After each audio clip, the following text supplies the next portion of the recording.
Hi all. Once again, Divagaran sir from Professor P.C. Thomas classes, Thrissur, Kerala.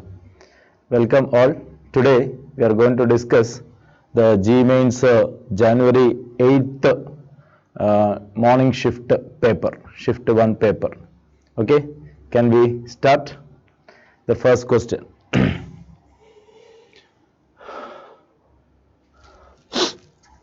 That is the first question, a factual fundamental question.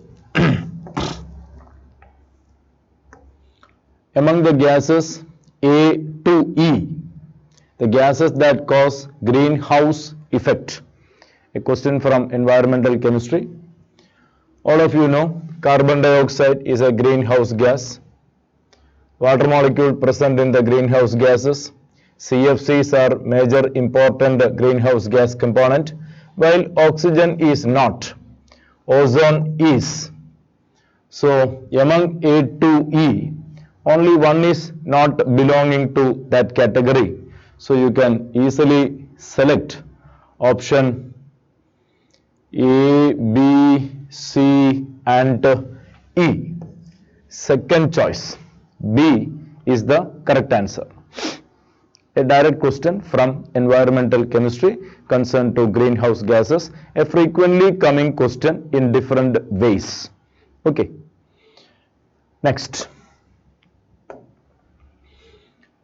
A graph of vapor pressure and temperature for three different liquids X, Y, Z is shown. Vapor pressure shown along the y-axis and temperature shown along the x-axis for three different liquids X, Y, Z. The following inferences are made. What are the inferences? X has higher intermolecular interaction compared to Y. X has lower intermolecular interaction compared to Y. Z has lower intermolecular interaction compared to Y. See, the point is you have to identify the volatile nature of the three liquids, which is more volatile and which is less volatile. That tells you the answer.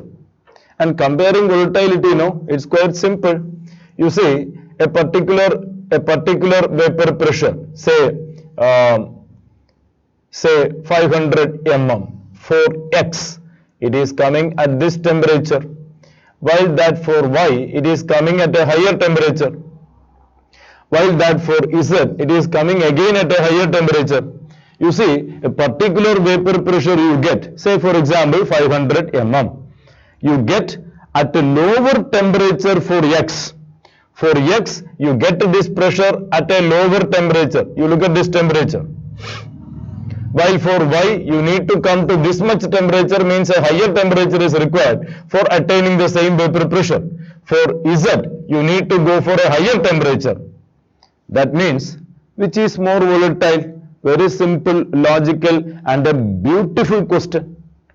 It is X which is more volatile than Y, and Y is more volatile than Z. Among the three, Z is a less volatile liquid. Right? Volatility influences the molecular interaction, and you know which is the correct answer now. X has a higher intermolecular interaction compared to Y. It is wrong.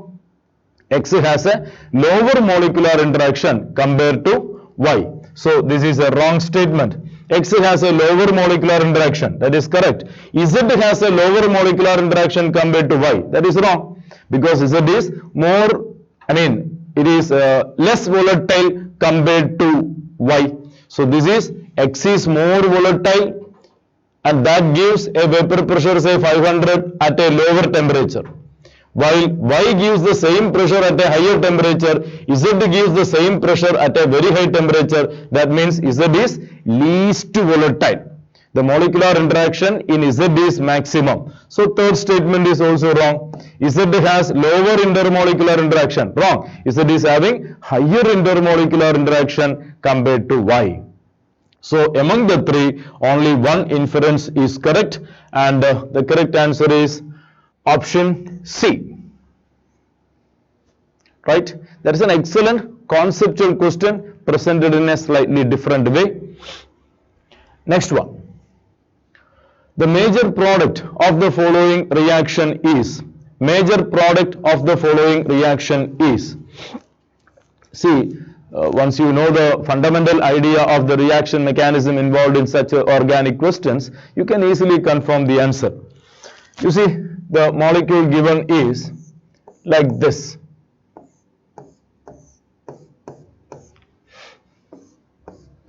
This is what given.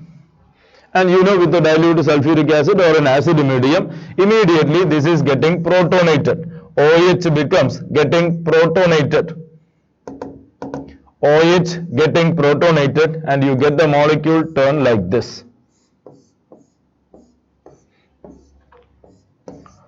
OH2 plus. Once it is OH2 plus, immediately it will lose water molecule and you get a carbocation. And the carbocation obtained will be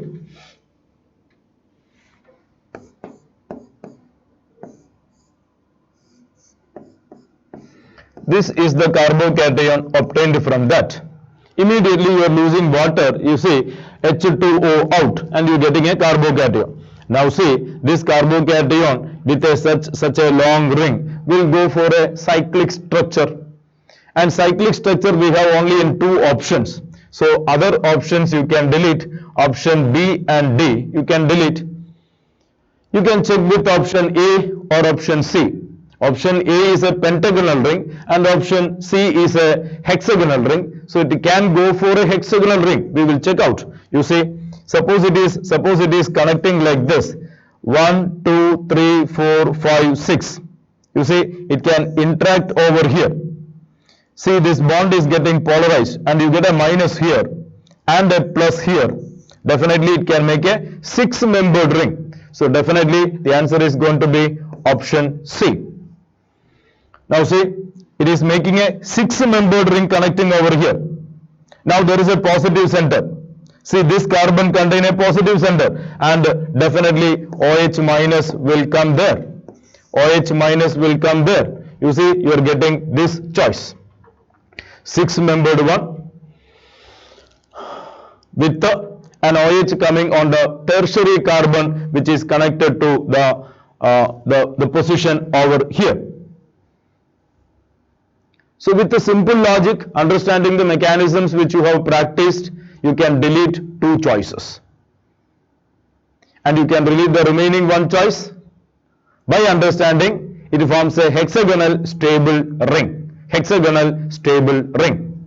And thereby you can confirm the answer. Now see, last point, there is an OH coming on this carbon. This OH will come on the last carbon as it make a carbocation there. That is the thing. I think it is clear. Next question. The strength of an aqueous NaOH solution is most accurately determined by titrating. Note, consider that an appropriate indicator is used. Option A, aqueous NaOH in a pipette and aqueous oxalic acid in a burette. You can see, those who have done the practicals easily understand. Aqueous NaOH in a pipette means that is not possible. We take something in the conical flask and in the burette. That is how you do the titration. So you can eliminate that choice. Option B, aqueous NaOH in a burette and aqueous oxalic acid in a conical flask. That can be the choice. Aqueous NaOH in a volumetric flask and concentrated sulfuric acid. See, concentrated sulfuric acid is not preferred because that comes only as a secondary standard.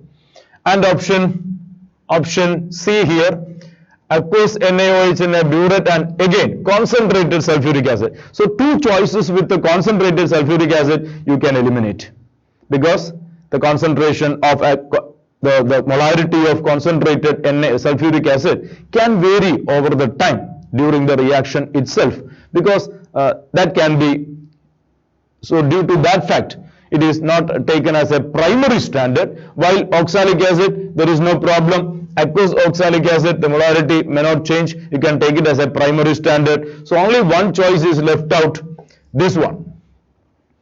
aqueous NaOH in a burette and aqueous oxalic acid in a conical flask you can take. Okay, that is the correct answer. Option B is the correct answer. Next question. That's a simple question based on the knowledge of your practicals, what you do.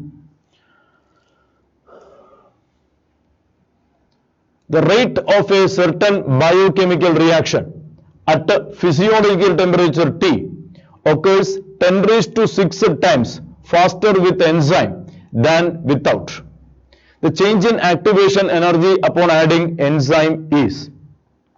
So without enzyme, there is an activation energy EA. Without enzyme, there is an activation energy EA. And with enzyme, there is activation energy EA dash. We have to, this is without enzyme.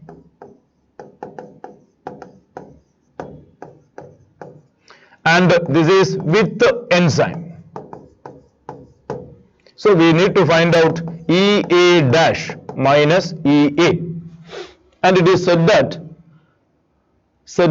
the rate of certain biochemical reaction occurs 10 raised to 6 times faster with the enzyme than without enzyme.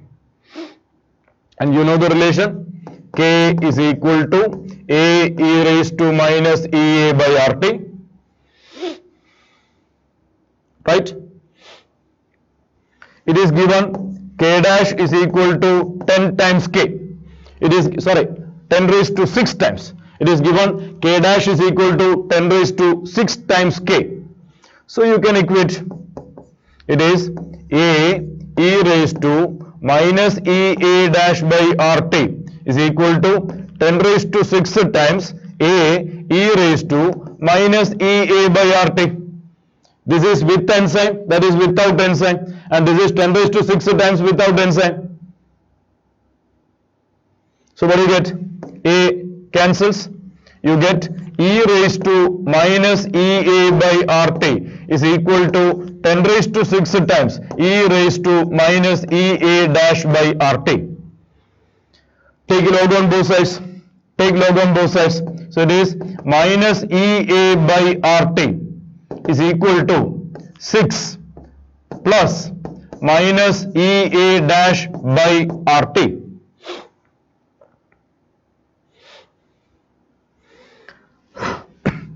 That means that you can take it on the left hand side. You get EA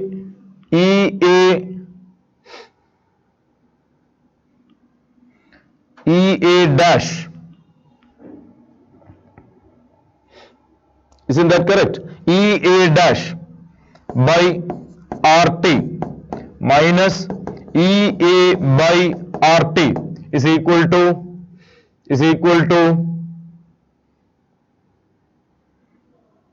6.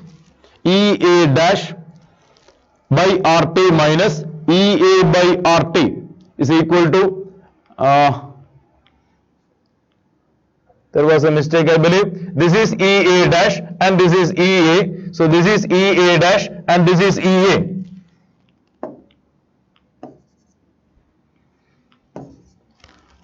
So this is EA dash and that is EA. So it will be EA dash here and it is EA here. That is equal to 6. We want to get this relation. So it can be written as EA dash by RT minus EA by RT equal to minus 6. That is EA dash minus EA by RT is equal to minus 6 into RT. But you see, this is exponential form and whatever we have is natural log. Converting to common log, it will be, this is taken to right hand side, no? So that will be removed. So it is natural log, converting to common log, you get the final answer, EA dash minus EA is equal to minus 6 RT into 2.303 because it is in the exponential form.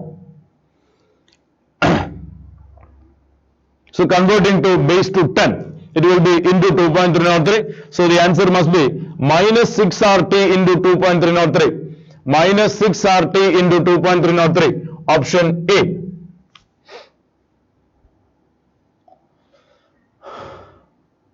I'll repeat. This is without enzyme and this is with enzyme. And we need to get this difference. So the basic relation you have is the empirical relation, Arrhenius equation. K is equal to A e raised to minus EA by RT. Now it is given in the condition like this. Now just equate and take a log and arrive into the final result minus 6 RT into 2.303. That is the correct one. Option A. Next question. The first ionization energy in kilojoule per mole for sodium, magnesium, aluminium and silicon. Sodium, magnesium, aluminium and silicon. See, sodium will be minimum value. Sodium will be minimum value. So definitely you can delete option C, where it is 786 coming, while 496 on minimum, on right hand side. So it has to start with the minimum value 496, sodium. While there is a abnormality, all of you know, like the abnormality of beryllium greater than boron, there will be magnesium greater than aluminium.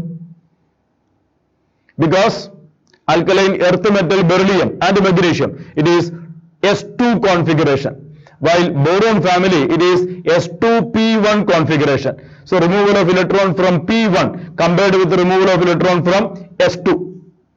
So the value for beryllium and of course the value for magnesium will be slightly greater. So second value must be slightly greater than the third value. Second value for magnesium and aluminium, when you compare, second value for magnesium must be slightly greater than that of aluminium. So which will be the answer? 496, everything okay. But you see, this pair cannot be accepted and the answer must be option A. This is sodium, and this is magnesium, and this is aluminium and silicon. Silicon last, going to the right hand side. Definitely it is greater. So there is an abnormality between magnesium, aluminium, just the way you have learned for beryllium and boron. Boron comes less compared to beryllium. Similarly, aluminium comes less compared to magnesium. That is the logic. Okay. Next question. The complex that can show Fakmer isomerism. Complex that can show Fakmer isomerism. Fundamental question. All of you know. It is MA3B3 type. MA3B3. Minimum must be A3. There must be A3. It can be B3 or BC, something like that. No problem. So it is A3B3. A typical example, option D, is the correct answer, where it is 3 ammonia and 3 nitro. A given example in the textbook. You might have seen. Next question. The decreasing order of reactivity towards dehydrohalogenation reaction for the following compounds is decreasing order of reactivity. So let us find out which is maximum, which is minimum, which is maximum, which is minimum. Maximum reactivity will be, no doubt, it is option D, maximum, because that makes a allyl. That makes a allyl system. See, not only allyl, it is secondary allyl. Secondary allyl. Suppose it is broken here, Cl minus, you get a carbocation here. And it is allyl and secondary. So that is maximum when you compare. So D maximum, only one choice. It is option A, D maximum. Let us examine D maximum, then B, then C, and minimum A. Minimum A, there is no doubt this is minimum A because it is simply primary. Simply primary. So A minimum and D maximum, hence only left with the one choice. It is D, B, C, A. I think understanding the maximum directly gives you the answer. Understanding the maximum directly gives you the answer. Okay. Next question. The major product A and B in the following reactions are. Major product A and B in the following reactions are. There is a cyanide compound given. Peroxide heating, you get A. And that A treated with cyclopentene, I believe. 1, 2, 3, 4, 5. Cyclopentene, you get a B. Let us examine. In peroxide, there will be forming free radicals. In peroxides, there will be forming free radicals. In two choices, I think it is given carbocation. So this can be eliminated because it is given peroxides. Peroxides will form free radicals. Now free radical formation given in B and D. In both cases, the free radical given is on that particular carbon. You see, here the free radical given, that is perfect, because close to the CN, the free radical will be stabilized by conjugation. So definitely that is okay. In both the choices, A given like this, that is perfect. Now what about B? What about B? Now children, listen here. This is what given. Now it makes a free radical combination. It makes a free radical combination like this. It makes a connectivity like that. See, it is going to connect over there. So what do you end up with?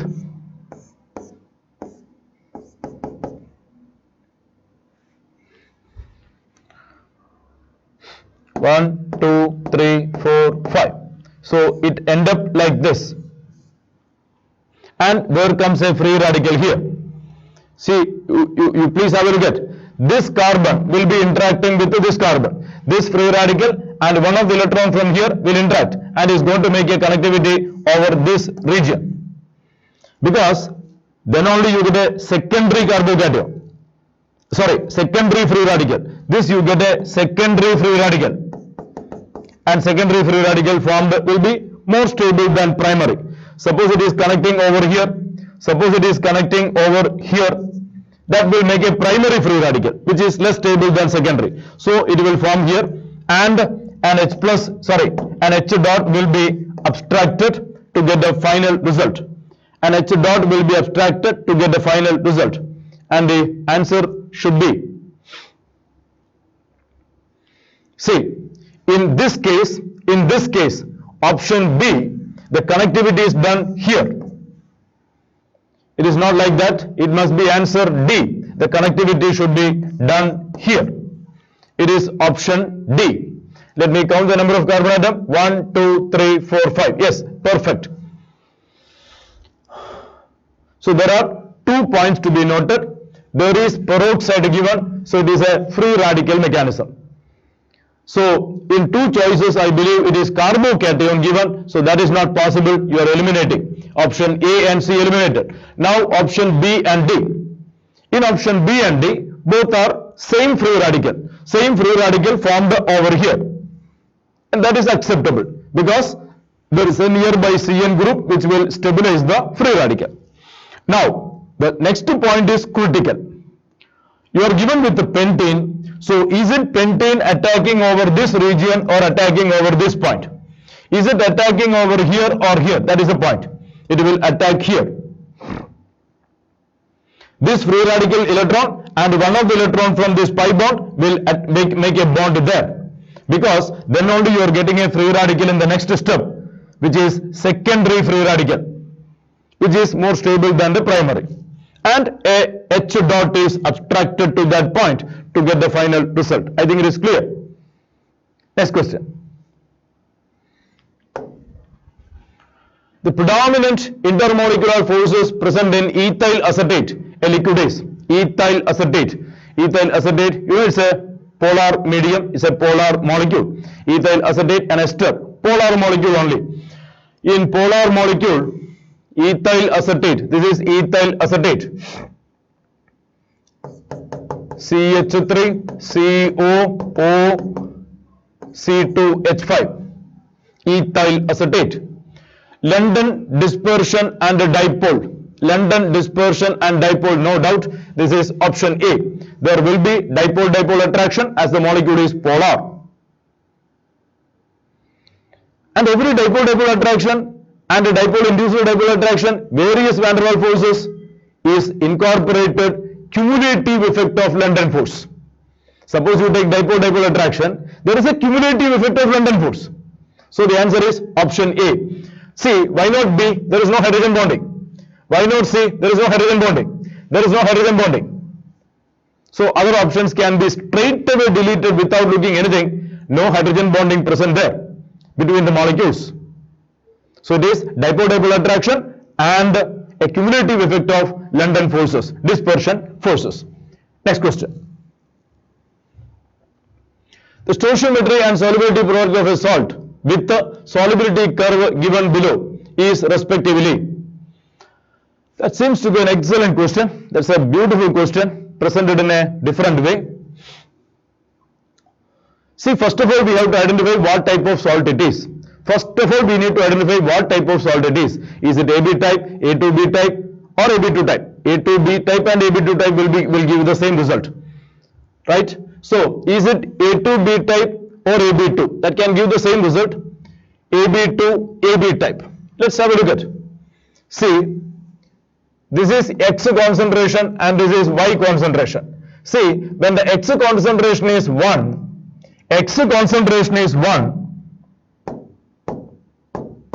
When X concentration is 1, you look at Y concentration, it is 2. When X quantity is 1, Y quantity is double. That means it can be XY2 type where you get X and 2Y. When the quantity of X is 1, quantity of Y is 2. Now, it can make other combination also. So, when X is 2, you look at X is 2, Y is 1. So, definitely it can go for other combination also. It can be X2Y also. When X is 2, Y is 1. You see, when X is 2, Y is 1. So, it can go for either this or this, no problem. So, you can delete one choice. Option D you can delete. A, B or C.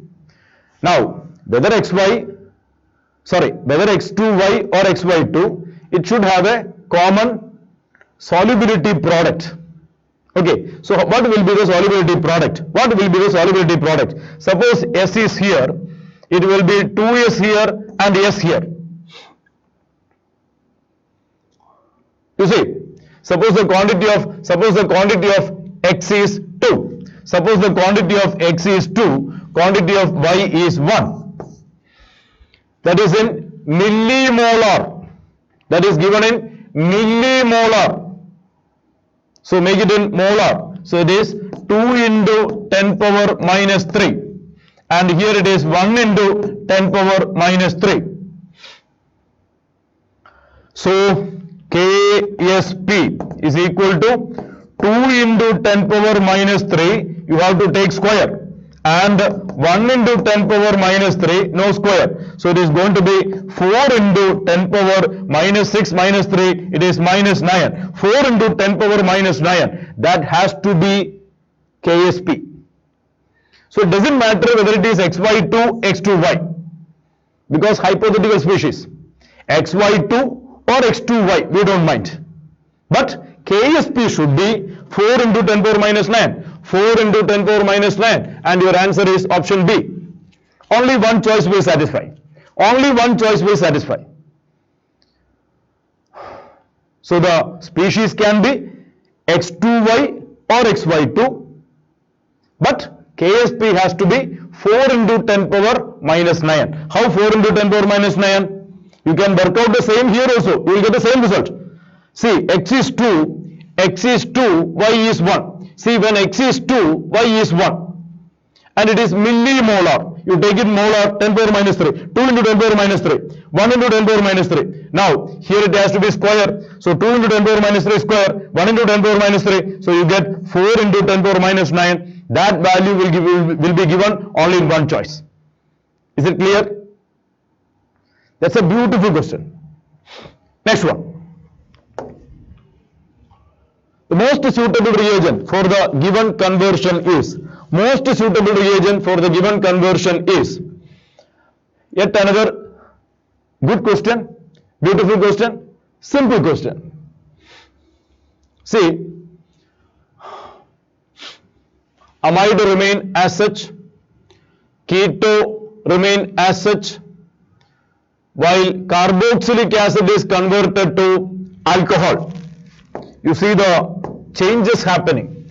This remain as such, no change. This remain as such, no change. This remain as such, no change. So amide group remain as such, keto group remain as such, cyanide group remain as such, while only carboxylic acid is changing to primary alcohol. And no doubt about it, those who have learned clearly can give the straight down answer. It is diborane. Diborane can reduce carboxylic acid to alcohols. While lithium aluminum hydride can do, it can convert everything. It can convert all in the list will be reduced. While you go through the textbook, you can find it is written. It is carboxylic acid reduced to primary alcohol by lithium aluminum hydride, or better reduced by diborane. What is this better? Without affecting others, you can reduce carboxylic acid to primary alcohol by using diborane. Suppose you are using lithium aluminum hydride. In this case, all will be reduced. Suppose it is hydrogen palladium, definitely cyanide will be reduced. Cyanide group will be reduced. Now NaBH4, it will reduce the ketone. So no change in keto group, no change in amide group, no change in cyanide group. So the answer is diborane. I think it's clear. Simple question. Next one. Arrange the following compounds in the increasing order of COH bond length. COH bond length. COH bond length: methanol, phenol, para-ethoxyphenol. Methanol will be maximum because there is no resonance. Methanol will be maximum because there is no resonance, and you get your answer. Methanol maximum, you get your answer. Methanol maximum because there is no resonance. Now phenol will be minimum, and para-ethoxyphenol. Para-ethoxy, ethoxy is a electron donating group. Ethoxy is a electron donating group. Electron donating group affects the resonance conjugation. So definitely that will come. That will have a slightly higher bond length compared to phenol. Slightly higher bond length compared to phenol. Okay. You know, in phenol it is giving plus R effect by OH group. Phenol, it is giving plus R effect by OH group, and thereby there is a partial double bond character, and that partial double bond character will be slightly decreasing in the presence of electron donating group like methoxy, ethoxy, something like that. So the bond length here will be slightly larger than this, while methanol will be maximum where there is no resonance conjugation. Right? Next question. When gypsum is heated to 393 Kelvin, it forms. Gypsum heated to 393, textbook question.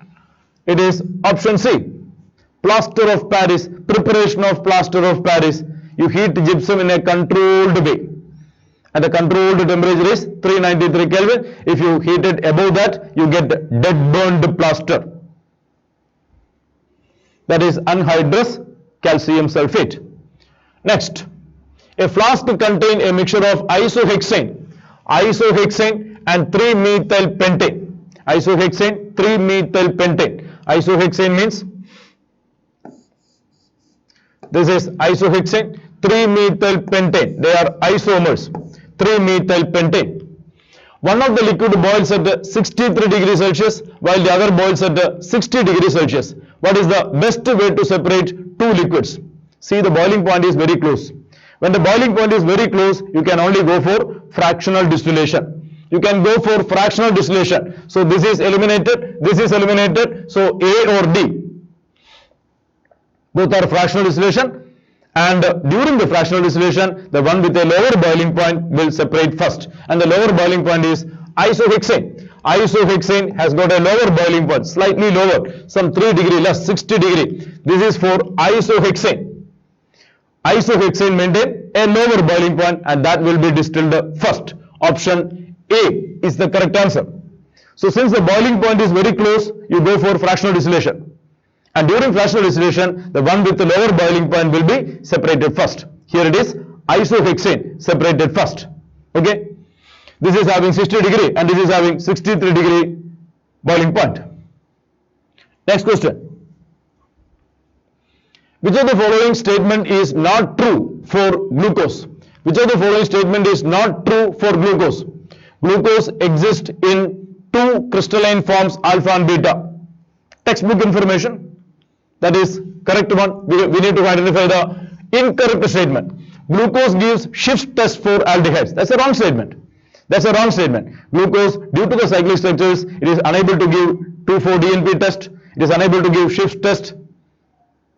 You know that, right? It is unable to give sodium hydrogen sulfate addition product due to cyclic structure. The Haworth structure of glucose molecules we learn in textbook. So this is an incorrect statement and that is the correct answer. This is a true statement. Let's have a look at the other one. Glucose react with the hydroxylamine to form oxime. Yes. The pentaacetate of glucose does not react with the hydroxylamine to give. So all the other statements are true.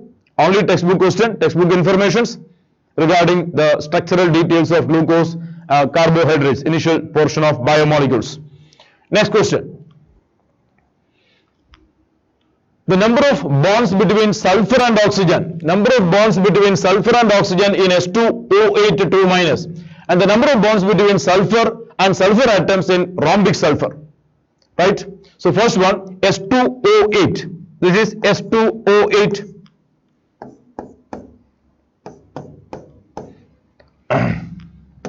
See, you don't have to by heart the structures. You can use your logic to draw the structures. You don't have to by heart. I have given 2 sulfur. I have drawn tetrahedral geometry. Now I am giving 8 oxygen atom. 1, 2, 3, 4, 5, 6.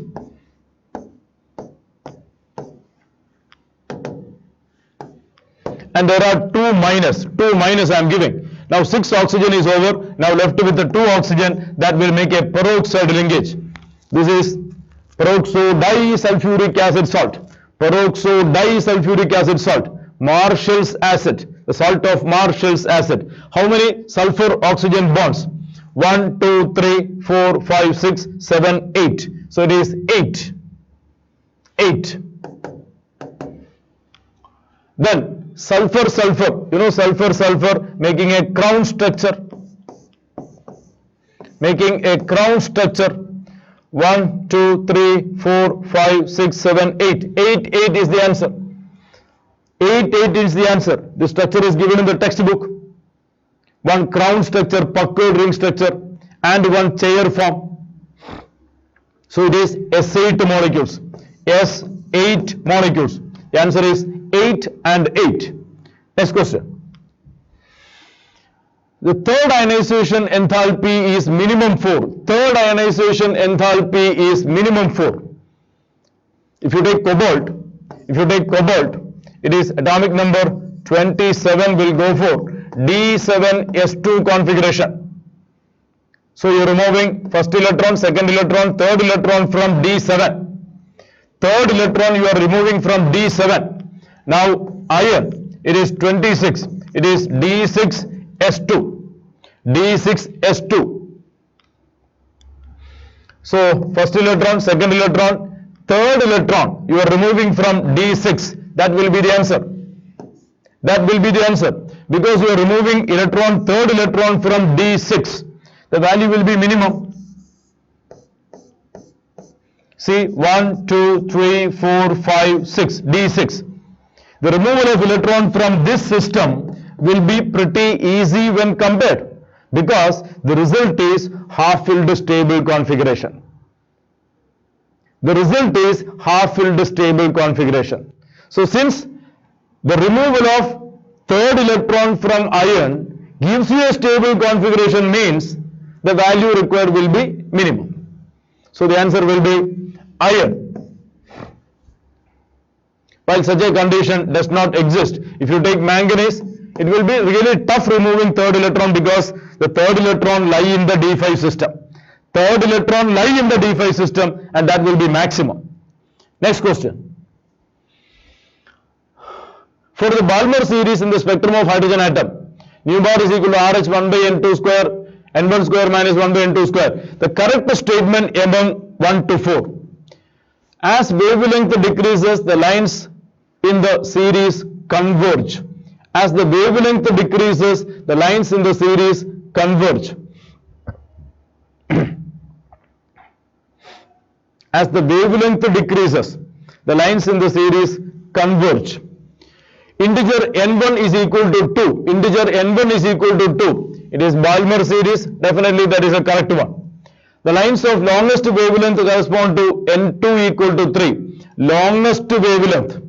Longest wavelength means minimum frequency. Longest wavelength means minimum frequency. That is also correct. The ionization energy for hydrogen can be calculated from wave number of these lines. From wave number of these lines. You cannot. To find out the ionization energy, you need to get n equal to 1. You need to have Lyman series.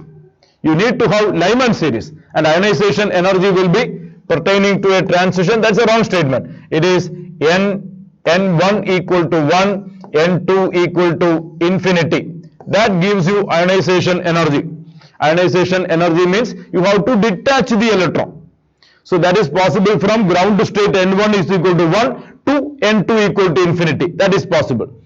Now, what about the, so this is a wrong statement. 2 and 3 are correct. As wavelength decreases, the lines in the series converge. That is, wavelength decreases, the lines in the series converge. See, this is hydrogen spectrum. This is hydrogen spectrum. You know, this is hydrogen spectrum, and this is energy. This is energy. As the energy increases, the lines converge. As the energy increases, the lines converge. What is the statement here? As the wavelength decreases, lines converge. So that's a true statement, because energy and wavelength are inversely proportional. E is equal to h nu is equal to hc by lambda. Energy and wavelength are inversely related. You see, this diagram is familiar to you. This diagram is familiar to you. It is n equal to 1 and this is n equal to infinity. You may refer to NCERT diagram 211. Textbook diagram 211 you can refer. See, this is energy. This is n1 is equal to 1, 2, 3, 4, infinity. I am sure you might have seen this diagram. You see, when energy increases, the lines converge. So when lambda decreases, the lines converge. So this is a true statement. Lambda decreases, the lines will converge. When energy increases, lines will converge. When frequency increases, lines will converge. When nu bar increases, lines will converge. When lambda decreases, lines will converge. Because when energy increases, lambda decreases. Okay? So the correct answer is 1, 2, 3 are the true statement. 1, 2, 3. 1, 2, 3. Option B is the correct answer. Option B is the correct answer. Next question. As per Hardy-Schultz formulation, flocculation value for ferric hydroxide salt. You know, ferric hydroxide is a positive salt. FeOH thrice is a positive salt and is coagulated by a negative ion. And is coagulated by negative ion. So let's have a look at. This is 3 minus. I am talking about anion. 3 minus. This is 2 minus. So 3 minus. We want to take the flocculation value. I am sure you know flocculation value flocculation value is inversely related to flocculation power. You know that flocculation value is inversely related to flocculation power. So flocculation power is greater for this and value is less for that. Then 2 minus. Then this is -1, this is -1, this is -1. Bromine, see, dichromate, bromide, nitrate, chloride. So it is -1, -1, -1, and the correct answer is option A. FeCN6 3 minus, that has got a high flocculating power and that has got a low flocculating value. So flocculating power for FeCN6 3 minus is maximum. So flocculating value will be minimum. Then there is next divalent. Next, then all are monovalent, they will have almost the same flocculation value. Option A is the correct answer. Next question. What would be the electrode potential for the given half cell reaction at a pH equal to 5? The reaction is given in the oxidation format. Standard reduction potential is given. You need to find the electrode potential of the half cell. Electrode potential of the half cell. So it is E is equal to E0 minus 0.06 by 1 into 1 by H plus concentration. This is the equation. Sorry.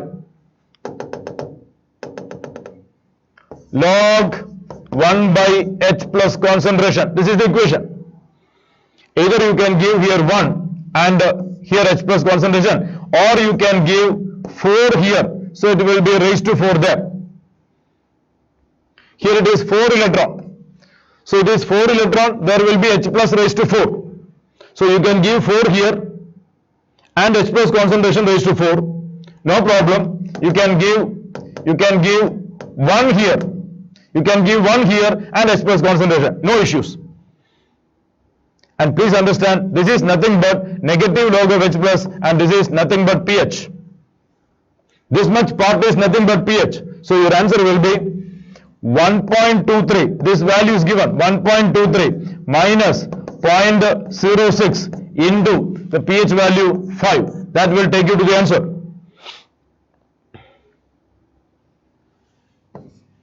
.93, you will get the answer. 1.23 minus 0.06 into 5.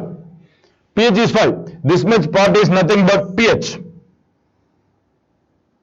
Even if you are giving 4 here and raised to 4 here, same result.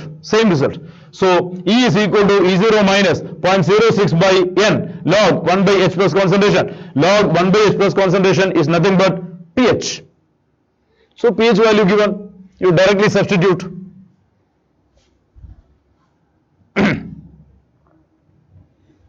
Next question. Magnitude of work done by the gas that undergoes a reversible expansion along the path ABC. Take the area under the graph. Find out the area under the graph. That will give you the answer. You need to find out the area under the graph. It is 2 unit, 2 unit, 2 unit. So 6 unit. So I am taking area up to this. It is 6 into 6. 6 into 6. 6 into 6. 36 unit. Now you can take the half of this. You can take the half of that. Take half of this. That is 6 into 4. This area will be 6 into 4. 6 into 4, that is 24. I need only this much. So it will be divided by 2, 12. 12 plus 36, you get 48. Take the area of the graph ABC. Take the area of this much. And you know how to find the area. Okay. Next. Ferrous sulfate heptahydrate is used to fortify food with iron. The amount in grams of the salt required to achieve 10 ppm of iron in 100 kg of wheat. So you want to find the weight of weight of ferrous sulfate, which contain 10 ppm of iron in 100 kg weight. So 10 ppm is equal to mass of iron divided by 100 kg, means 10 raised to 5 gram into 10 raised to 6.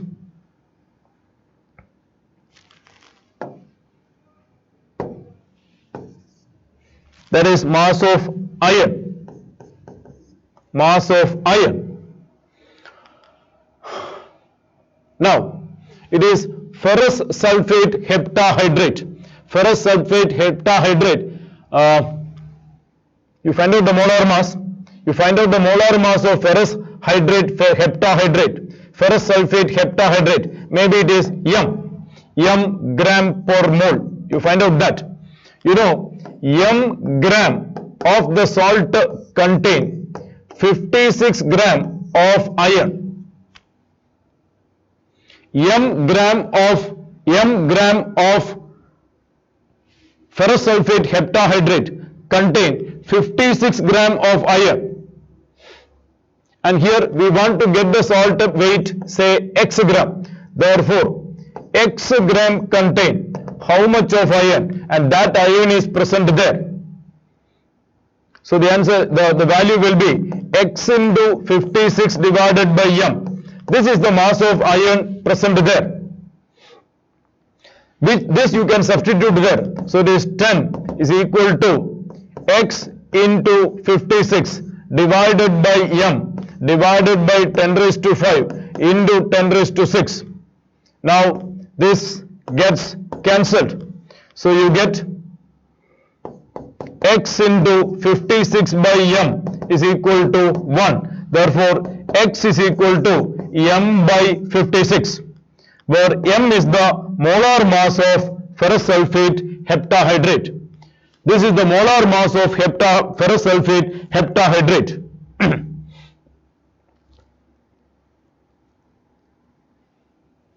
This is ferrous sulfate heptahydrate, FeSO4 7H2O. Find out the molar mass. Divided by 56 will give you the answer.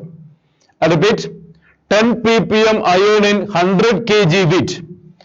10 ppm is equal to mass of iron divided by 100 kg. That is into 1000 gram, 10 raised to 5 into 10 raised to 6. We want to get the mass of ferrous sulfate in gram, which is required to give this much of iron. So m gram contain 56 iron. M gram contain, this is m gram. M gram contain 56 iron. Mass of iron is 56. Therefore, x gram the salt contain how much? X into 56 by m. This is the mass of iron constituting there. You can work out what is that x. You will get the answer 4.95. Next question. The volume in ml of 0.125 molar silver nitrate required to quantitatively precipitate chloride ion in 0.3 gram of the complex. 0.3 gram of the complex.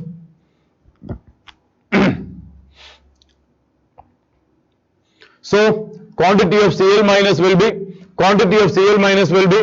number of moles of Cl minus is equal to 0.3 divided by molar mass of the complex 267.4. 267.46. This is number of moles of complex into 3. That is the number of moles of Cl minus. Number of moles of Cl minus will be mass by molar mass. This is the number of moles of complex. And number of moles of Cl minus will be into 3 because each complex contains 3 chloride. So this is the number of moles of Cl minus. That means the number of moles of Ag plus required, number of moles of Ag plus required will be same. Because 1 mole AgNO3 requires 1 mole Cl minus. 1 mole AgNO3 requires or react with 1 mole Cl minus. So number of moles of Cl minus is this much. Number of moles of Ag plus will be, that is AgNO3. Number of moles of Ag plus means number of moles of AgNO3. It will be the same. So it is 0.3 into 3 divided by 267.46, and that is equal to molarity into volume in liter. You see, molarity is given 0.125. Molarity is given. So what is volume in? You will get volume in liters. You will get volume in liter and you got in milliliter. So your answer will be volume is equal to 0.3 into 3 divided by 267.46 divided by 0.125. This is volume in liters, and to get in milliliters, you make it into 1000. That will take you to the answer 27.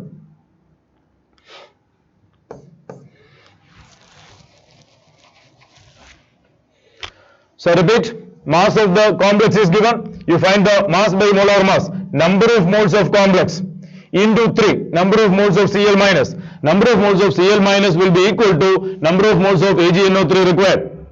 So that is equal to molarity into volume in liter. You can convert in volume in milliliters. Next question. The number of chiral centers in penicillin is. Number of chiral centers in penicillin is. A similar question we have seen in other papers of G-Mains also. Somewhere in chloramphenicol. So many situations, the same exam schedule conducted. Several molecules from the last chapter, chemistry in everyday life, asked with a different number of, see how many sp2 carbon are there, how many chiral centers are there. This is one question.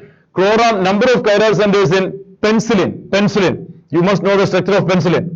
It is RCONH.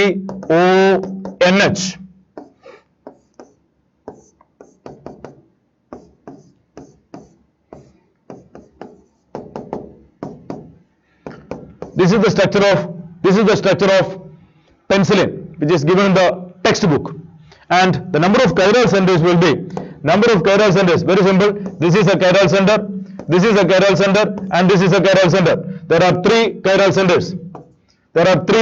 centers. Right? I think that was the last question. So these are the questions present in shift 1, morning shift paper of the exam conducted on 8th, January 8th, the last year G-Mains paper. I think there are not much of tough questions. Only 2-3 questions which you may feel like a tough question. The other questions are pretty simple only. But there are certain questions which will lead to confusion, and we will feel like this is a question I am unable to do. But basically all the questions are moderate level only. Very tough questions, I didn't find any really tough questions. Okay, that's all from the discussion. Okay, bye.